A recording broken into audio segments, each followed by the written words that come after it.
That's right. So today's presentation or CPD lecture is on nanomaterials, specifically graphene and graphene oxide, and how they're applied in cement and concrete for basically materials engineering for civil engineers. But the way this presentation is prepared or this lecture is prepared, it's supposed to be a very basic introduction. It's not just about concrete specifically, but it's about how the nanomaterials themselves, how do you make them, what they are, and specifically I'll be focusing on graphene and graphene oxide. How do you make them? What are the difficulties? What are the challenges? And basically, for civil engineers or for people who want to use it in cement and concrete, why should we use it like that? And how should we use it? Like practically speaking, does it make sense to use it or not?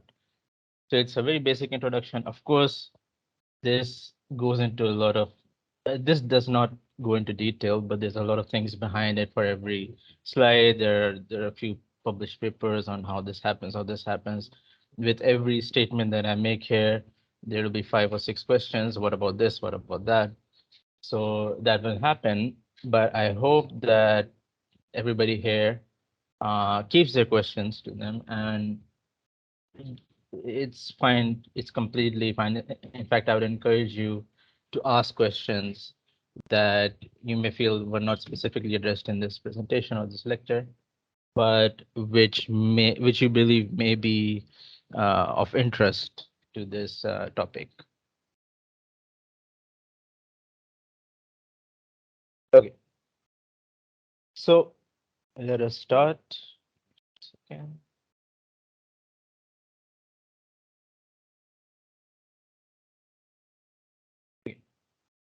The aims of this lecture are a basic introduction to graphene and graphene oxide.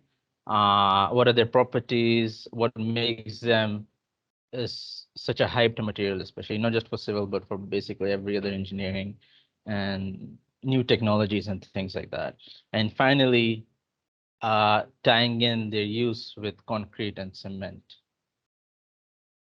So essentially, graphene, graphene oxide, carbon nanotubes, they all comprise of carbon, the atom carbon and its various arrangements.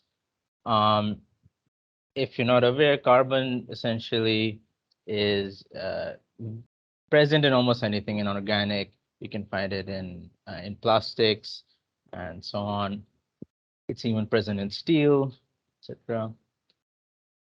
The thing that's important about carbon here is that now this is a bit of basic chemistry, but carbon can form covalent bonds. It can form up to 4 bonds at a time. It could be with hydrogen, for example, CH4, that's methane, something similar to this in structure. It can also form 3 bonds, which is a planar structure. This is two-dimensional, and the other atoms could be anyone essentially. So for us here, I've kept it to graphite and diamond. In graphite, carbon is usually attached to 3 other carbons in a sheet, except the ones at the edges, which only have, 1 or 2. And you also have another allotrope of carbon or a different material is also comprised of carbon. If you look at their atomic structure, they'll both be called C, but that's diamond. In diamond, you have a 3D tetrahedral, I think. I'm not sure what you call this shape. And this is carbon with 4 other bonds. Even though they're both carbon, you can see there's a big difference between them, the material properties and so on. Now, graphite, which will be the focus because graphene, graphene oxide kind of comes from graphite. Um, it is essentially sheets of carbon atoms on top of one another. They basically just stacked on each other.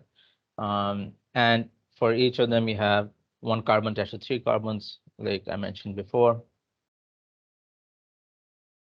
A very good example of graphite is the lead you find in pencil lead. That's mostly graphite, not pure, but getting there.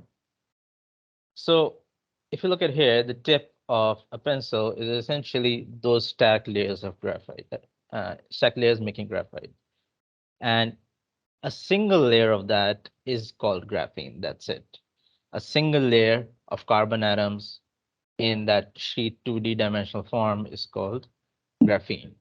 When you stack them together, it's called graphite. And that's the reason that pencils work the way they do. If you basically write with a pencil, you can see all the little shavings that they're left behind and you can draw with it and so on. Is because whenever you scrape it, small clumps or small clump sheets of graphene come out on pencil and so on. So the molecular structure here is very important, especially when you're talking about nano reinforcement, the usage of nanomaterials. What is important is what does it look like? How does it behave? What can it interact with? What can it not interact with? So chemistry becomes very, very important here. So here you have chicken wire, or it's basically the steel um, gating or the steel wirings or fencing that you have on the borders of buildings, especially a lot of gates. Think of it like that, but on an atomic scale. This is a transmission electron microscope. You can see it measures in nanometers, and you can see the perfectly aligned graphene in here. So what happens is that that sheet itself is extremely, extremely strong. As far as I know, it was the same 5 years ago, and it's still the strongest material known to man. Here's a comparison of different materials, some of which you will recognize, which are known for the strength. For example, Kevlar, you know, using bulletproof vests and so on. And this is the tensile or the stretching strength of that material. Graphene is above and beyond basically every other material we know. Intrinsically, scientifically, it has, you can regard it up to basically 130 gigapascals of strength from graphene. Engineerable, like basically uh, on a scientific level, on an atomic level, it's very strong. But if we engineer and make use of it, we can still get up to 60 gigapascals of strength from it. And if you look at anything else, they're way below that. Everybody uses steel. Steel is 400 MPa. Well, there are different types of steel, and you can get higher quality steel and so on. But you have carbon steel 850. You can have up to 1,000 or 1 gigapascal steel. Then spider silk. Like once again, this is very well kind of known that it's used as, oh, look at how strong spider silk is, 1 gigapascal. Kevlar, silicon, graphene, way, way higher. So here's the thing. A few slides ago, I said that carbon can have up to 4 bonds. It can bond to essentially 3 other or 4 other atoms. There could be other carbon atoms or so on. Here you have 3. So what happens to that last bond? Because it still has the potential to make it, right? So essentially what happens is that they kind of have a double bond. Sometimes 2 carbon bonds will make a double bond with each other, and that they share more electrons between them. And using that, they can. But the good thing about graphene and a graphene sheet, the carbons, is that those bonds can just travel from one point to another. Like it's essentially like playing, merry-go-round or something. It can be the bond can be located on one side and then it can just travel to the other because they're all similar atoms. So, and when you have a pure sheet of graphene, pure sheet of just carbon atoms, these electrons, the remaining one that can be shared, can just jump from one atom to the other. So it's kind of like intermittent sharing. They're not really sharing all the time, but that allows the electron to just start moving between the atoms. And when it starts moving between, let's say, one ring, if there's a purity, theoretically, that electron can go from one end to the other. It can just drive from one place to the end. I have an image of a road and a traffic network here, just for a comparison, that an electron can move or transmit energy throughout the whole sheet because it's intact, because every atom is carbon and they can share it. So electrons can move freely through the whole sheet. And when they do, they can also transfer energy, which means graphene is highly conductive because electrons can convey either electricity or they can convey energy through heat, thermal conductivity, and so on. So here, once again, comparison with some other common materials, graphene comes out on top again when it comes to electrical conductivity, when it comes to thermal conductivity, above and beyond. Once again, it's almost, you can see why there's so much hype behind such a material. What else is there? One atomic layer thick, because you can just isolate it and it's one atom thick. That's essentially the thinnest material possible, right?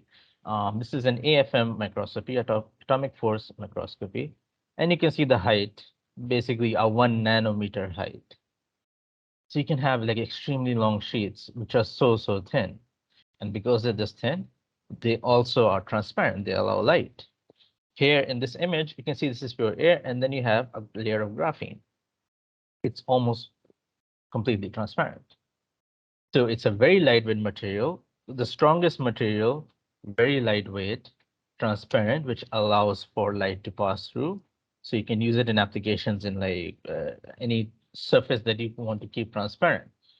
It also has excellent solar potential because it has the ability to, because of all the free moving electrons that we discussed in conductivity, it can actually absorb a lot of solar light coming through it. So it has a high potential there as well. And because of that, it's valued almost everywhere. In fact, civil is probably even the last field you would, or last energy engineering field you'd think of. Because you go like, oh yeah, you can use it in batteries, you can use it in filtration for biomed, you can use it in drug delivery for drugs in human systems, touch panels. You can use it as a lubricant for a lot of machines because of its similar to graphite, its ability to just scrape out and line something, and it's tough. You can have something like even like bulletproof vests, things like that, because it's so strong. So there's so many uses of it, and it's uh, still in the research phase, and we'll see why in a bit. But it is, there's no denying that if we can tap into the graphene market, the nanomaterial graphene market, there's not a lot of things left which you can't do. So why should we use it in concrete?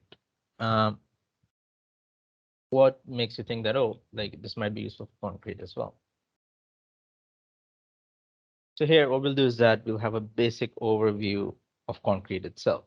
Uh, I'm sure a lot of you are aware what concrete is, but it's good to have a refresher and think in terms of basic fundamentals.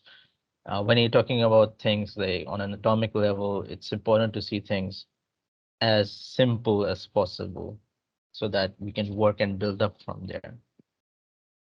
So concrete is essentially a mix of cement, water, sand, and gravel. Gravel is also called coarse aggregates. Sand is fine aggregates. You have cement, water. You also have a few things called admixtures, like chemicals which you add to improve concrete behavior in whichever way you want. And you'll have air because there's always some air that's trapped in concrete.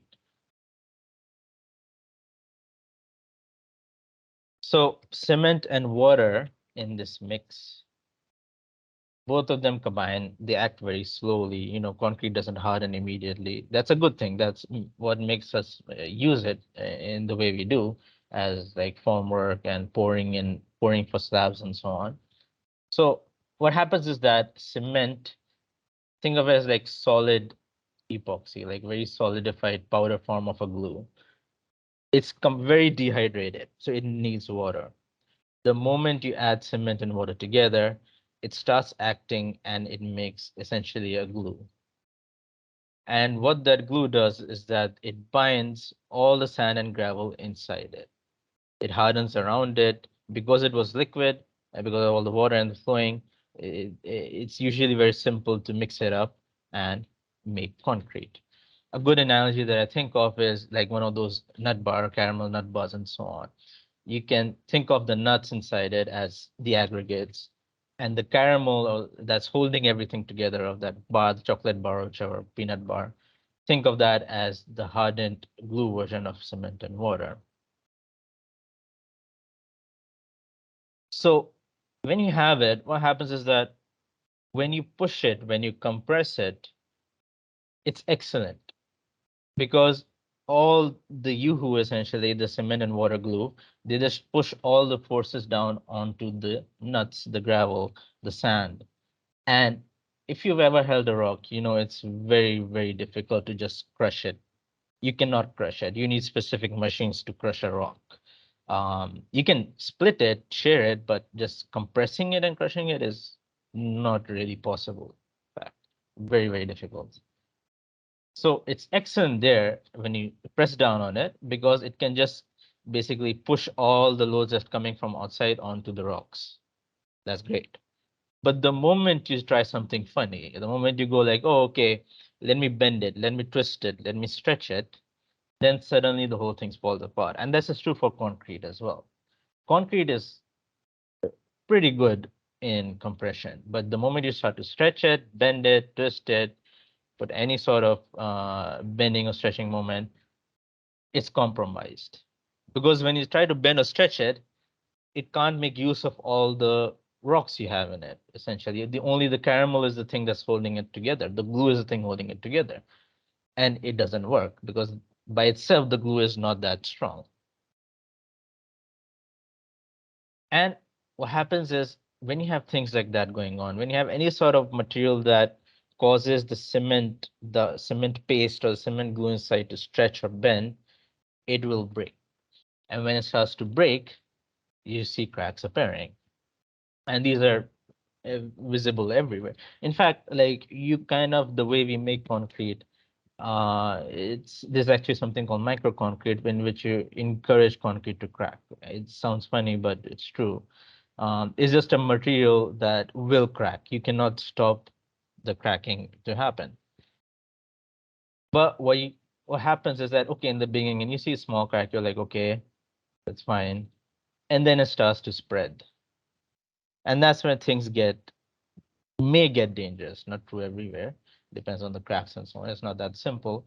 But the crack, once it starts, will try to just break through everywhere. It'll try to go through pathways and break all the cement paste. It can't break the rocks, obviously, but it will break all the bonding that the cement paste did with the rocks and with the sand. So what as civil engineers, what we do is that, okay, we still need to use concrete because concrete is really, really cheap, it's versatile, and it's simple to use. But we still don't want this to happen. So we add reinforcement.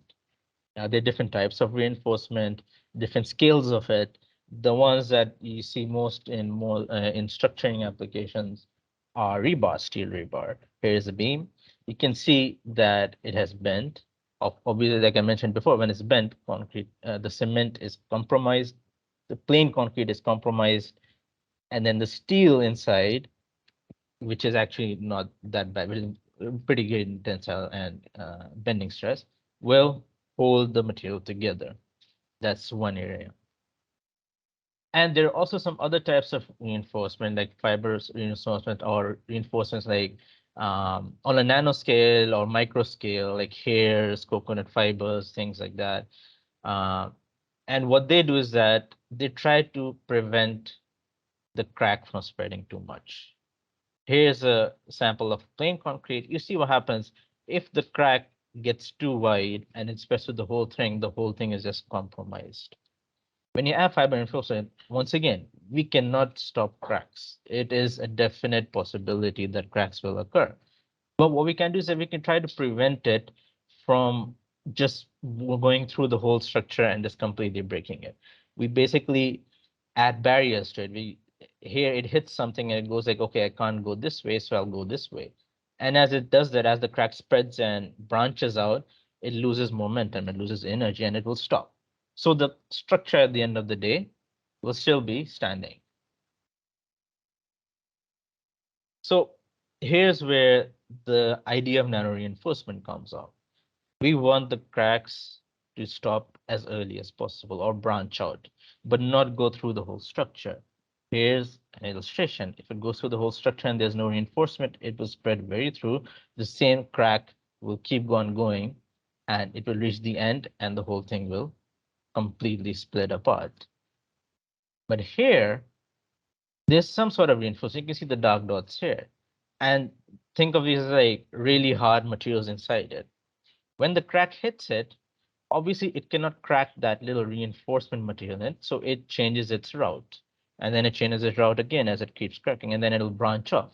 So in the end, there's still cracking going on, but it does not reach the whole structure. The whole structure is still standing. And okay, let's go. Okay, why don't we just use nano reinforcement? Why don't we go even smaller? So we stop the crack earlier on. Well, not exactly stop, but we divert it at as early as possible. And that's a nano reinforcement essentially. So the thinking goes that the earlier we stop the main crack from spreading, like it will still diverge, it will branch out, um, the longer our concrete will last, the stronger and more durable. Why would it be durable? It will also be durable because any dangerous chemicals or water that corrodes rebar, things like that, they spread through the cracks because now the inside of a material is exposed to the external environment. So if you don't let the cracks spread too much or the cracks are thin, the material inside will be exposed less to the external forces, whatever they may be. So we decide, okay, let's go at this smallest possible level we can, and that is at the nano level. So our plan here is very, very straightforward. We get some graphene, we mix it in concrete, and we're done. Because the graphene here will act kind of like the circle dots here. You get a lot of it, you know, it's only one sheet thick, so it can spread away like everywhere. So that's it, like that's all we need to do essentially. Very, very straightforward. And then let's address the steps. I say, okay, ideally, yeah, we get it. We have to do this. How will we actually do it? Step one, we get some graphene. Now, the discovery of graphene was actually the people who discovered it were given a Nobel Prize in 2010. And it's basically because their method was so simple and very brilliant. They took a lump of graphite, which you can see here, and they took a piece of Scotch tape and they basically put it on the graphite and then they peeled it off. So you got a very thin amount of graphite on it. Is it one atom thick? Probably not at this stage. And then what they did was that they kept peeling the graphite that was on that tape to make it thinner and thinner and thinner until they were left with just a single layer of one atom thick graphene on that Scotch tape. So it was just mechanical, just peeling it. So it's so simple that obviously they had to be given a Nobel Prize award for discovering the strongest and most hybrid material ever for such a simple method. It's doable by anyone. Scotch tape, get a piece of Scotch tape, get a piece of pencil lead, and you can try it and you can get this done essentially. It's very, very straightforward. Now here's the problem when it comes to concrete. Who is willing to peel that much to have enough graphene to fill up a column or a structure? The method is simple, but how how many peels will it take? How much Scotch tape will it take? Like how will you extract it? Like practically speaking, can we get that done? Not really. It's doable. Nothing's really impossible here, but I'm not sure. Uh, I don't even think we'll have enough time to actually get this done for even a simple small concrete column. So our question still stands that how do we get graphene? We know how to, but it's not that feasible, especially for a large scale structure. Now, over the years, you've had people come up with various ways of actually extracting graphene, not just through the Scotch tape method.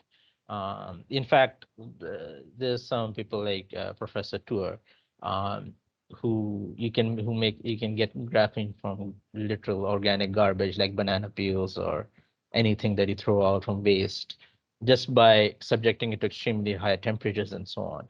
So once again, there have been more and more methods. Uh, there's a way of getting graphene from table sugar. Not the safest, but they have, because anything that has carbon has the potential you have the potential to get some sort of nanomaterial graphene from it. But all of these methods, they're still not at the level or the bulk production that we need for our purposes as concrete nano reinforcement. Here's an example of a 60 by 40 so 6 by 4 centimeter graphene sheet on copper. It's $172. It's not really viable for us. So we need a lot, and we need it cheap, because technically you can put expensive material, but this is concrete we're talking about. This isn't any sort of solar panel or anything that's valuable enough. We're talking about cheap things and easy application. So that was step one. This is step two. Let's say we end up getting a lot of graphene. Now all we need to do is mix it in concrete. So can we just pour it in a mixer and go like, oh yeah, it's done? Will that be enough? How can we ensure that it is well mixed in concrete? Question one. And secondly, does it stay mixed? You know, that's a big issue, because initially concrete is wet, but over the days or over the hours, typically the first 24 hours, it will start to keep and maintain its shape. Who's to say that initially the mix looks good, the graphene did look well spread, but then it didn't? It's pretty hard to say that, especially when you know that the material is almost transparent at 1 atom thick. And here's another problem. Graphene doesn't even mix in water. Graphene is hydrophobic. It's scared of, phobia means scared. So technically it is scared of water. Here's a microscope of a bunch of sheets just stacked together.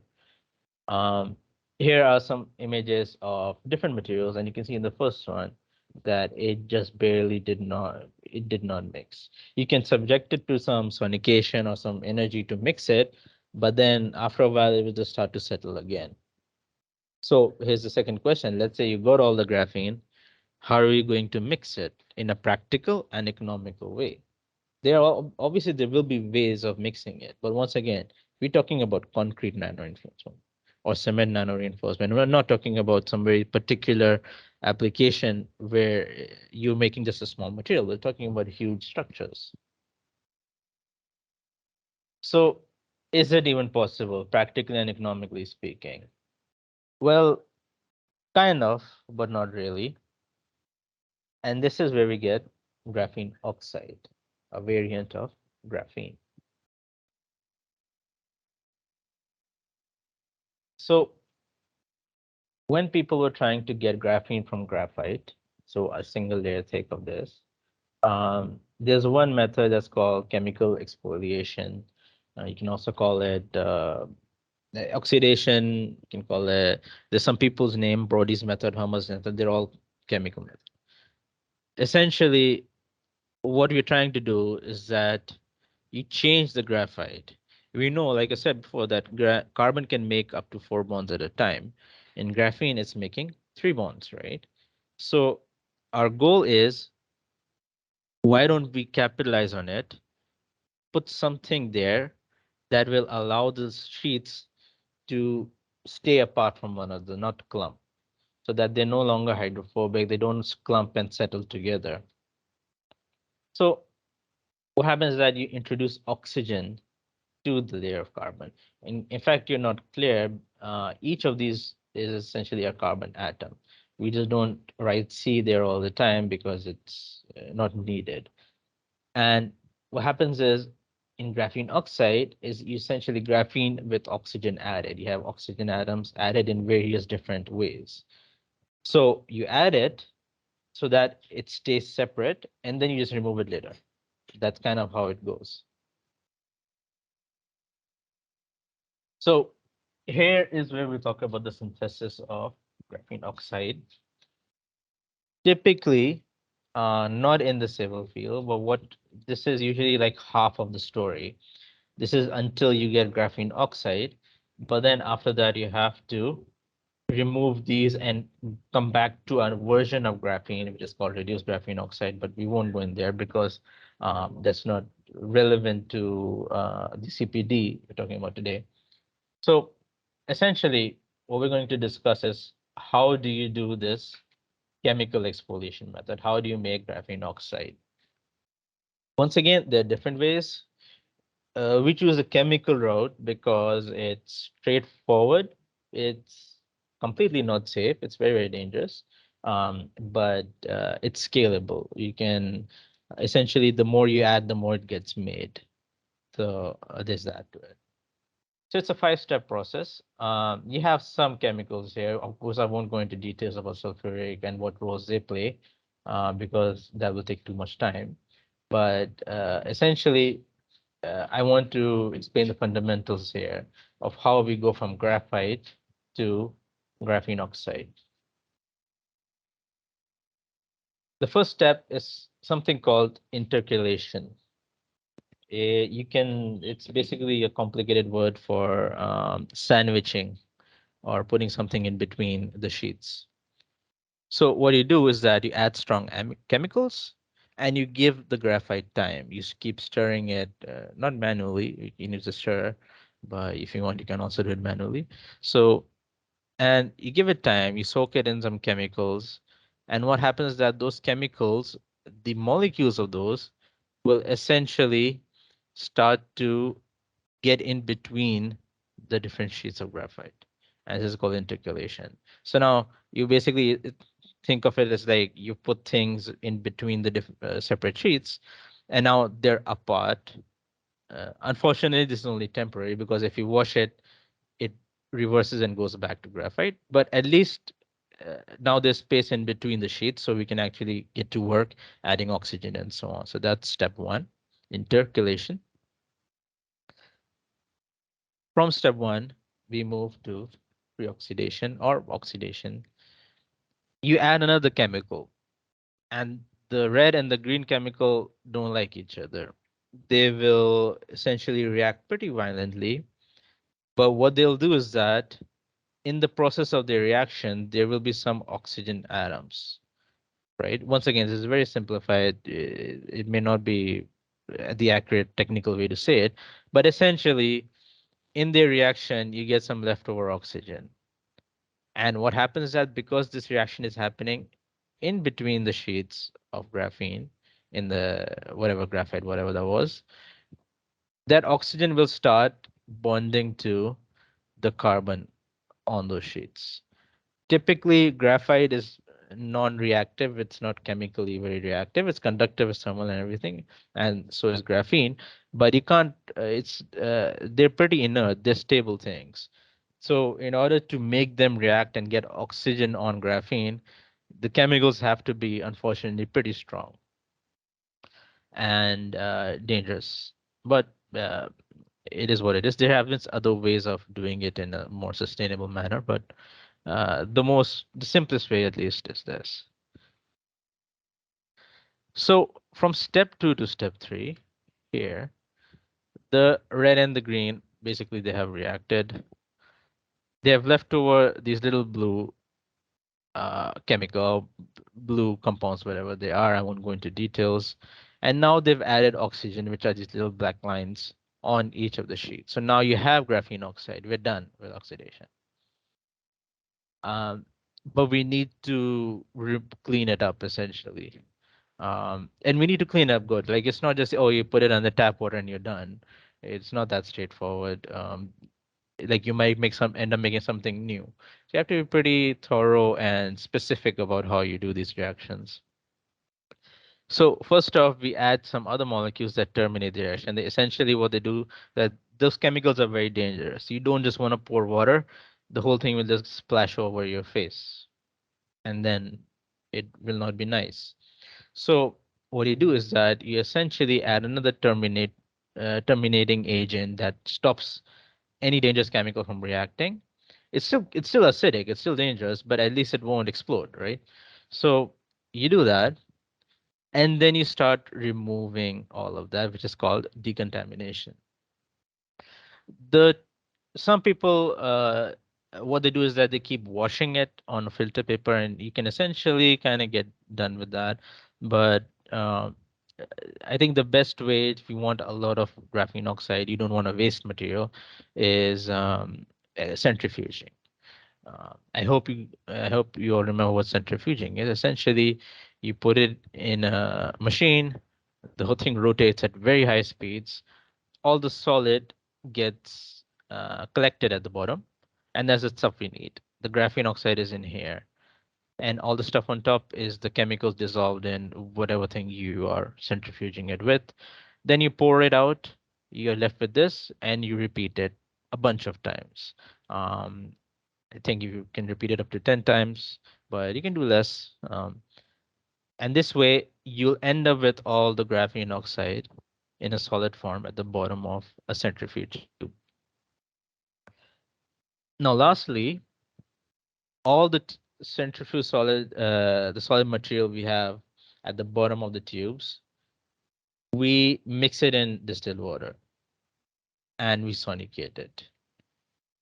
The reason why is that you don't typically, at least for us, we don't work with solid form that much because think of trying to spread atom layer thin solid material in a mixer. It's not that easy to do. So we'd like to keep it in an aqueous form, like mixed, essentially like a ink sort of. And the way we do that is that we take all the solid, we mix it in the water, and we sonicate it. Essentially, this is a probe that vibrates at very high frequency and releases energy, and that energy will shake the sheets. And lastly, this step is called dispersion. And lastly, you will end up with all these graphene oxide sheets. And because of all the oxygen bonding on them, they kind of don't want to clump together. They don't want to, they want to be apart from each other. And why I'll discuss in the next couple of slides. So by comparison, graphene was hydrophobic. It does not mix in water, it just settles at the bottom. Graphene oxide, the one you make at the end, is quite hydrophilic. It loves water. This is showing you different concentrations. Typically, it's a brown material, and if you have very small concentrations, then it will be light, very light. Um, it's not exactly transparent. That's probably because of the oxygen grafted onto it. It changes the color because that's how it works. And once you make it, once you stir it, once you follow all the 5 steps, it can stay dispersed for weeks. Like you don't really need to worry. And even if it clumps up, you just shake the bottle and it will spread once again. Because, like I mentioned here, hydrophilic, water loving. Um, and this is what we want. We want the graphene oxide to be mixed in water because we can just put this in the water. We don't mix solid nanomaterial. We mixed it's dissolved per se. There's an argument of what dissolve means, but essentially for us to keep it simple, it is dissolved. Keep it, it's a dissolved version of it in water. So it's a very not thick essentially, but dark water, blackish, brown blackish water. And we just use that water for our concrete when you're mixing cement and aggregates. Just to show you how hydrophilic graphene oxide is. This is graphene oxide in a pure state. It's completely dried. You can see that it's got these sort of waves on it, and I'll explain why in a bit. But when you add even a small amount of water, even if you dry it in an oven, look at it. The whole thing is surrounded, and all of these are scanning electron microscopy. All of these are water molecules. It's essentially covered in water. It's almost like a water reserve, sure. And this will be very useful for us because cement needs it. Here are simulations showing you because oftentimes we rely on simulations to kind of show results. This was, I think, by Medekar et al. Um, because you want to see what happens when you add a very small amounts, which is not really feasible. So here you have sheets of graphene oxide. The sheets are the carbon atoms are the gray, and then you have oxygen on it. Oxygen is very noticeable. Oxygen is all the red dots are oxygen atoms. So you have sheets of so this is simulated in a water absent environment. It's very hard to remove water from graphene oxide because it loves water so much, right? So, but the moment you start to add a little bit of water, look what happens. Suddenly the sheets start to separate. They don't want to stay close, right? So this is why it's so easy to find completely thin layers of graphene oxide by or like all you do what you want or you just take a small drop of the graphene oxide water you have, just put it on the fan for a few minutes and then you'll probably have a few atom thick layers of graphene there, maybe not atom but at least a couple layers maximum. So it's essentially very easy to isolate graphene oxide. Another thing that's of note here is that there's something about the wrinkles here. If you remember the graphene TEM that I showed you, it was very clear. It was like almost a very flat sheet. But oxygen is a pretty heavy molecule. And when it's essentially tied to something or connected to it, it will bend the sheet. It's like the sheet has weight on it at certain points. This crinkles up the sheet. So now you have these, they're no longer flat, but they're kind of like twisted and crinkled. That's also kind of useful because it helps the sheets from not straightening and flattening and becoming a clump again. Now here's the downside. Graphene oxide is really bad compared to graphene, compared to a lot of materials. Graphene oxide is not strong um, at all. It cannot conduct. It's still kind of transparent. So there's a downside to it. Why is it so bad? Because, like I said, the oxygen atoms crinkle the sheet. But look at it here. When you have oxygen, sometimes it can destroy the carbon-carbon bonds, especially because that process was so, you can say violent, right? Essentially, um, that it can compromise the sheet integrity of graphene. So now it's no longer a very like that chain link fence or that steel mesh type situation. It's compromised, and because of that, it's a lot weaker, right? It has holes in it. Additionally, now that you have oxygen on it, it can't conduct anymore because remember what I said that the for conducting electricity of conducting heat, right? You kind of need a pathway for the electrons to move between the carbon atoms. Here, there's a pathway here, but then here's disturbed because this carbon, for example, has four bonds, one with this oxygen and three with the other carbons around it, one, two, three. So it does not have any place for that. There's no vacancy for that free electron to come down here. So it can't go down this path. And there's so many paths that are locked out. So now the conductive ability of the material has completely gone down. But if you remember, we're focused on concrete and reinforcing concrete. So should we worry about that? Because here's the thing, graphene is extremely strong. Agreed. It is 60 GPa, 100 GPa. Concrete in comparison in tensile is like what 0.005 GPa. It's nothing. So does it really even make sense to um, make such a, it's like, you have a really beat up car, but you put in the best audio system in it. Like the car is still pretty bad, right?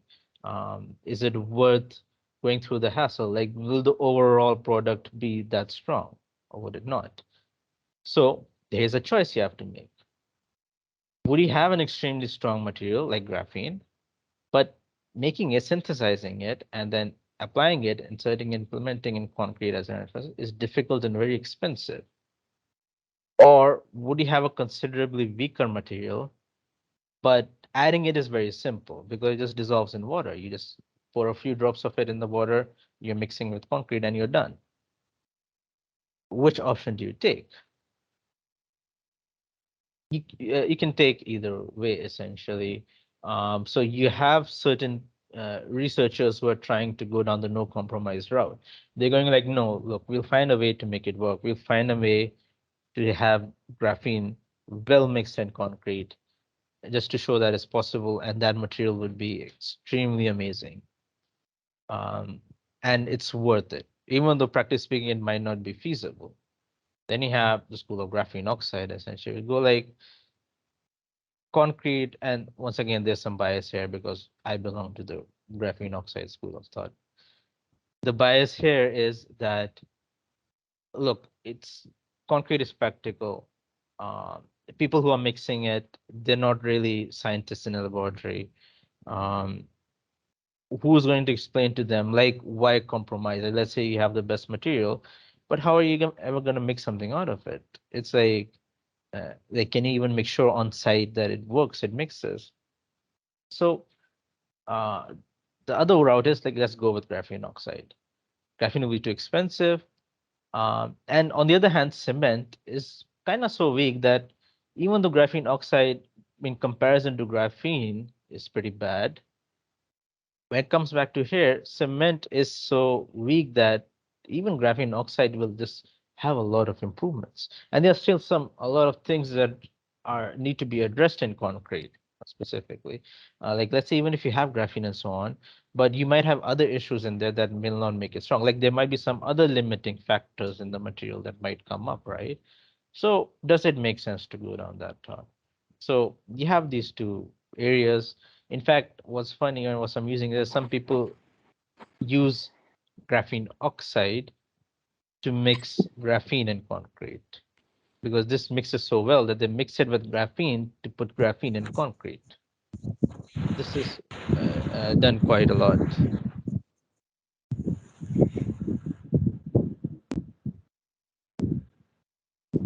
Now, what about graphene oxide in concrete?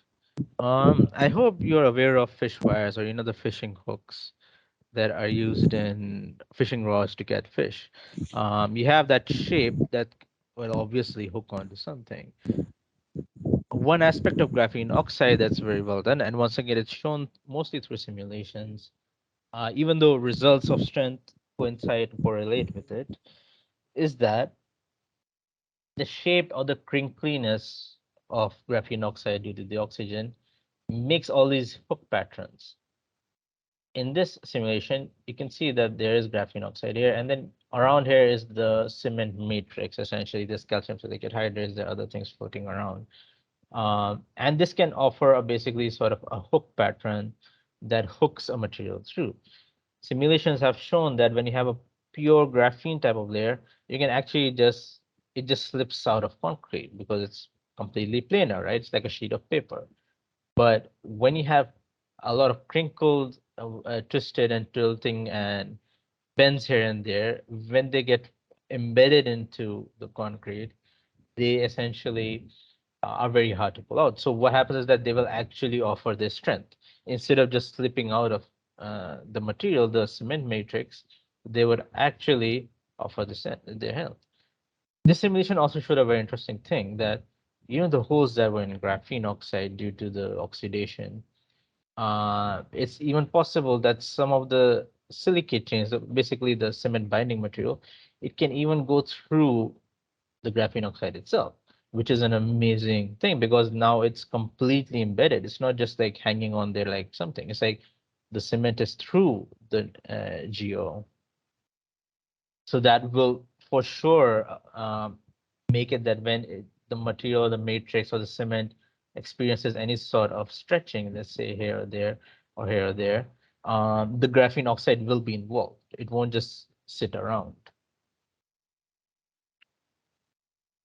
But now there's something very fascinating which started, and which wasn't really the concern in nano reinforcement, but I felt that with as time goes on through the current research, and my own research was completely based on it, is that there's a lot of chemistry behind it. It's not just as simple as graphene is strong, you put it and you're done. The thing is, graphene is strong. Graphene oxide still not that bad compared to cement or concrete, not as strong, sure. But these groups, like I mentioned before, they're water reserves. They have water. Cement needs water to basically harden into that binding material and make the binding. The more water available to cement, the more it will make it. However, once again, that's being a bit too simplified because in concrete, it's not, that's not how it works. But at least if you have, let's say, a sheet of graphene oxide and you have a bunch of more water spots on it, like I showed you in the SEM picture before, um, what that could do is that you can actually target the cement to grow in and around the sheet. It's going to grow where the water is. The cement is going to grow and bind and make the glue with the cement. So in a way, when you bring it and when you bring all the water around it, cement, you're essentially directing the cement. Look, grow here. Look at this graphene oxide sheet. Look at how much water is on it. Come here, grow here. This way, you can actually essentially densify it and make a really strong hardened cement region, dense region around the sheets that you want nano reinforcement with. With big reinforcements, for example, on a much larger scale, let's look at steel rebar or something. It's pretty hard to ensure that the embedding is done well. You have to make sure the aggregates are small and so on, but it's still a measure. But here, it's not just that we hope that the pouring and embedding is done very well, or we make sure. Here's that because of the chemical nature of graphene oxide, it ensures that cement will go on, and that's a pretty big deal essentially. So graphene oxide loves water. Graphene oxide stores water, and the cement needs water. So not only do you have that physical aspect here, but now you're starting to have a chemical effect. This can be late stage, a pozzolanic effect, but research has shown it can also happen earlier on. So you have a dense growth early, and you can also have late strand development, which basically means that you're not just putting it for it to be as a reinforcement, but you're essentially giving medicine to concrete. You're essentially strengthening it. Here are two SEM images once again. One is a controlled cement, and one is cement with nanomaterials. They're both at a pretty small level, 10 micrometers, right? Um, this one is a bit smaller. So when you don't have geo, you can look at how it's happening. By the way, these little fluffy things essentially, right? They're the binding material, the one that look like cotton. They're the ones that bind together, and that's the base, calcium silicate hydrate. But here, it almost looks like they're all just floating. There's not a lot of dense growth here, right? Now look at the right side. This is with graphene oxide, right? And look at how it actually looks like something has solidified there. It's a mass. Like all that fluff essentially is now embedded into this weird, I don't know what to call it, but it's much more solidified. It's much more dense, right? When you have such a dense material, the goal for our reinforcement is that we need to stop cracks spreading, right? So what we're going to do here is that with this dense material, you essentially made the cracks harder to spread. But here, if everything is just floating around, they can just be shifted very easily by some sort of load. So what has graphene oxide publication said? Once again, I didn't want to go into a lot of technical detail here because I wanted this to be an introduction and explanation of things rather than this paper does this paper does that. But research has shown there's significant increase in strength and durability, and very small amounts of graphene oxide are needed. This is a key feature. When you're talking about rebars or things of concrete, right? Large structures. Well, sure, you have large structures, but the amount of material, nanomaterial you need to put in that is very small. Let's say 0.02% by weight of cement, right? 0.02%. So 0.0002, right? Of the weight of cement. And that's cement. Cement itself is 1/8, typically around 1/8 or 1/7 of concrete. It could be up to 1/6 too, depending on the use of it. But you're talking very, very low numbers here. You're talking about like if you look at like a wall, like a medium-sized wall, that you want to build completely of concrete and not from bricks or anything, that will barely require a few grams, like maybe like a teaspoon, right? And the chemical method is scalable. You can make much more of it. As long as you have big areas to make it, it'll be fine. You can keep making these. So that's the key in uniqueness of it. Other thing is the pozzolanic. Pozzolanic, in case you don't know, pozzolanic just means uh, it improves cement chemically later, like not in the early stage, like basically like a few weeks later or after a month. Uh, the more the time goes by, this better the effects. That's pozzolanic. Um, Once again, being very leaving a lot of information out there. But research has shown, my own as well as a lot of papers, published papers have shown that it's not just pozzolanic, but there's increased hydration activity in the first 24 hours, the key moment when the concrete hardens. That's also where you will have increased hydration. So it's an overall beneficial way, at least now the research is showing. But here's where we start to go, okay, what do we do with it? This is pretty key information and it looks interesting. What can we research? What are the key areas that are being researched that should be researched? And I've included some here. The first thing is that can we have a bit of both worlds? Like I said, that graphene itself, very strong physically, but making it hard to implement.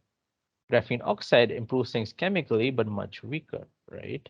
So can we have a bit of both in there? Can we have some strength there, but also some chemical improvements, right? That's currently being researched.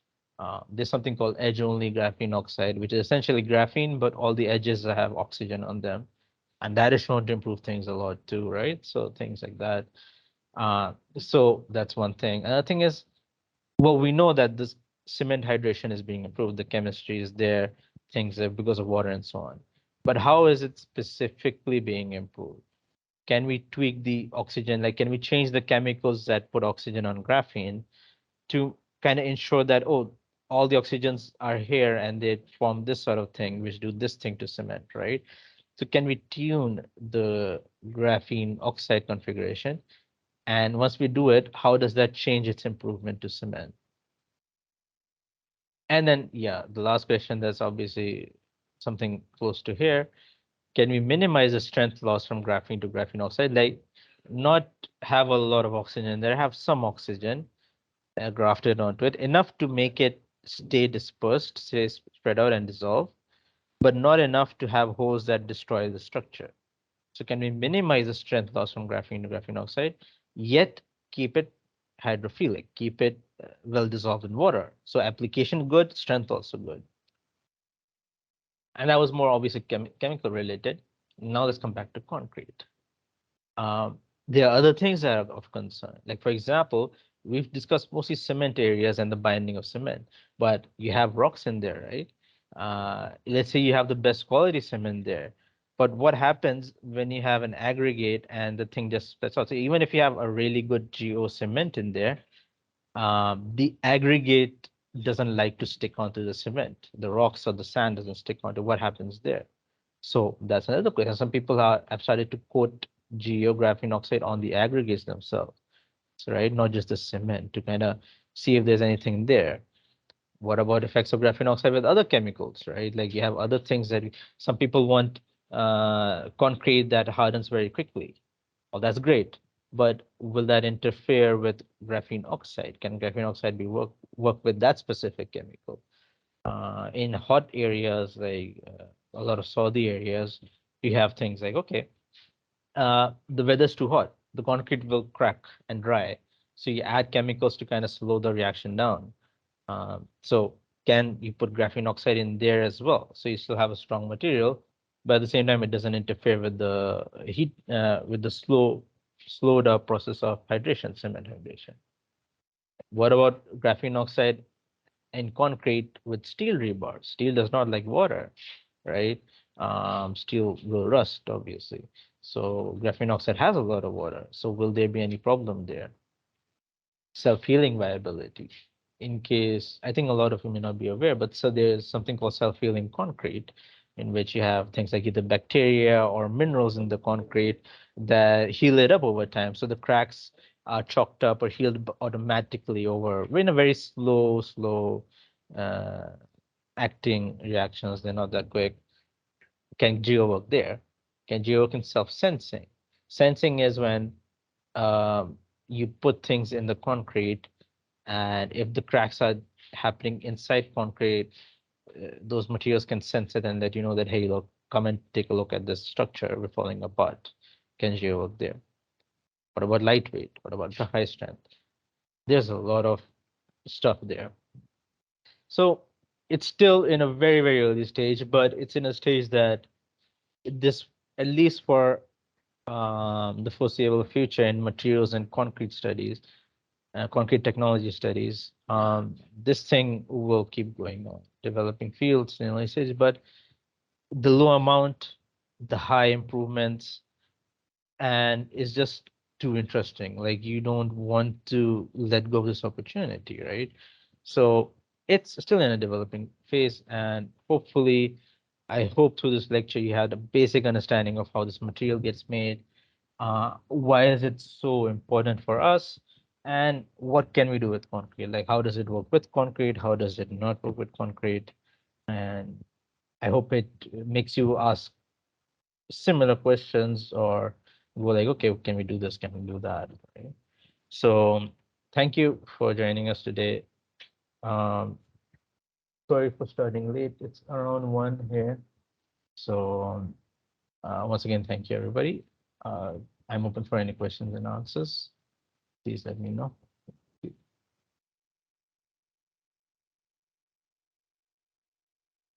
Okay, so I think there are no questions.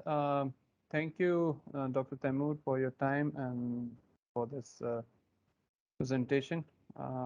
I hope that all the participants uh, will have something new to learn. Once again, thank you, Dr. Taimur, for your time. And that's all from here. Thank you all. Excuse me, sorry for late. I was not able to switch on my microphone. I have a question. Is it usable using in Pakistan or अभी ये इस्तेमाल हो रहा है पाकिस्तान में या अभी ये यूज नहीं है ग्राफीन का क्योंकि ग्राफीन का मेरे जो नॉलेज में है वो हम पेंट्स में तो यूज कर रहे हैं क्या ये कंक्रीट में पाकिस्तान में कहीं यूज हुआ है और एक्सपेरिमेंटेड हुआ है considering the temperature in south, particularly in South Punjab and winter conditions in northern areas. हाँ, as far as I know, Pakistan में नहीं हो रहा। इसके अभी वही रिसर्च चल रही है, और ज़्यादातर वो नीश एप्लीकेशंस होते हैं ना, कि जैसे कि आपके, क्योंकि इसका मसला यही है कि आप जब बनाओगे कंक्रीट के स्ट्रक्चर्स, रिसर्च में तो हर जगह पाकिस्तान में भी है, मगर जब आप बनाने बैठते हो स्ट्रक्चर्स को, तो अब कौन उसकी इम्प्लीमेंटेशन में जाए, फिर कोई स्टैंडर्ड्स भी होता है हमारे पास, तो उस तरह यूज़ नहीं हो रहा। मगर ये है कि अभी इस स्टेज पर है कि कंपनीज इसके पेटेंट्स निकालनी है। अगर आप देखेंगे पाकिस्तान में भी एक दो लोग जो है वो कोशिश कर रहे हैं कि अपना एक जियो कंक्रीट का एक पेटेंट निकाल लें। अगर आप आए देखिए आजकल पेपर कम और पेटेंट ज़्यादा निकल रहे हैं इस मटेरियल के, तो एप्लीकेबिलिटी है क्योंकि डिसॉल्व हो जाता है, तो रिसर्च से इंडिकेट हो रहा है कि है एप्लीकेबिलिटी। मगर as far as I know proper implementation नहीं हुआ। एक दो जगहों पे, इधर नहीं वैसे, एक दो जगहों पे 3D प्रिंटेड कॉन्क्रीट स्ट्रक्चर्स के अंदर ये डाला गया है, as far as I know. Pakistan के अंदर नहीं है अभी, to my knowledge once again. Okay sir अच्छी ये सर ये कंपनी जो इस पे वर्क कर रही हैं उन वो कोई कंपनी पर चल सकती है जो इस पे वर्क कर रही हैं और की पेटेंट पे लाइक जैसे पेट केमिकल्स पे ज्यादातर सीका सीका काम करती है तो इस तरह कंपनीज हैं जो इसकी पेटेंट पे काम कर रहे हो I am pretty sure caeca का कोई काम चल रहा है इस पे, क्योंकि सीका इंटरनेशनली इस पे पेटेंट करा था 3D कॉन्क्रीट, और वो बेसिकली हर रीजन जो है वो एक एक करके इसको पेटेंट करवा रहा है। पाकिस्तान में मुझे नहीं पता सीका पाकिस्तान का क्या है, इतना पता सीका मलेशिया में हो गया था। तो उस पे है, वरना जिस तरह आजकल ये पेटेंट सारे टिपिकली इंस्टीट्यूशंस पेटेंट कर रहे हैं मेथड को, कि कोई रिसर्चर वो बैठ के पेटेंट करे और फिर वो बेचते हैं। जैसे मेरा जो था, जो मेरे पास जो है पेटेंट, वो भी कोई टॉक्स में कंपनी के है कि वो खरीदना चाहती है पेटेंट, तब ये स्टेज पर है। आम, तो far as I know, Pakistan के अंदर तो मुझे नहीं पता है। मुझे ये पता है कि सीका की एक ब्रांच है मलेशिया, जो मलेशियन ब्रांच, उन लोगों ने इस पे अप्रोच किया। एक और कंपनी है टैग हिल इंटरनेशनल, उन लोगों ने भी इस पे अप्रोच किया हुआ है, मगर वो ये कि अभी उस थोड़ा अर्ली स्टेज है इस वक्त। Okay, sir. Thank you so much. Any other questions?